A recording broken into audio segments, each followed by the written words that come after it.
വയനാട് പച്ചിലക്കാട് മേഖലയിൽ കടുവയുടെ സാന്നിധ്യം. പനമരം കണിയാമ്പറ്റ പഞ്ചായത്ത് അതിർത്തിയിലുള്ള പാടിക്കം വയലിലാണ് കടുവയെ കണ്ടത്. കൂടുതൽ വിവരങ്ങൾ എം കമൽ നൽകും. കമൽ, വനംവകുപ്പ് അവിടേക്ക് എത്തിയോ? ഇത് കടുവ തന്നെയാണ് എന്ന് സ്ഥിരീകരിച്ചിട്ടുണ്ടോ? കടുവയാണെന്ന് വനംവകുപ്പ് സ്ഥിരീകരിച്ചിട്ടുണ്ട്. കാൽപ്പാടുകൾ വ്യക്തമായി പതിഞ്ഞതുകൊണ്ട് തന്നെ കടുവയാണെന്ന് തിരിച്ചറിഞ്ഞിട്ടുണ്ട്. പക്ഷെ പ്രാഥമികമായി വനംവകുപ്പ് ഉദ്യോഗസ്ഥർ പറയുന്നത് അതിലെ കടന്നു പോയതായിരിക്കാം എന്നുള്ളതാണ്. കാരണം ആ പ്രദേശത്തിനടുത്തൊന്നും വനമേഖലയില്ല. പക്ഷേ തോട്ടങ്ങൾ ഒരുപാടുള്ള മേഖലയാണ്. ഇനി തോട്ടങ്ങളിൽ എവിടെയെങ്കിലും കടുവ ഒളിച്ചിരിക്കുന്നുണ്ടോ എന്നുള്ള ആശങ്ക നാട്ടുകാർക്കുണ്ട്. വനംവകുപ്പ് സംഘം പ്രദേശത്ത് തന്നെ ക്യാമ്പ് ചെയ്യുന്നുണ്ട്.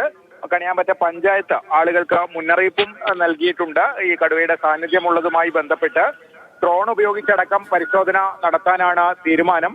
ഞാൻ പറഞ്ഞതുപോലെ തൊട്ടടുത്തൊന്നും വനം ഇല്ലാത്ത ഒരു പ്രദേശമാണ്. അതുകൊണ്ട് തന്നെ ആശങ്ക, എങ്ങനെ കടുവ അവിടെ എത്തി എന്നുള്ളത് വലിയൊരു ആശങ്കയായി നാട്ടുകാർ പറയുന്നുണ്ട്.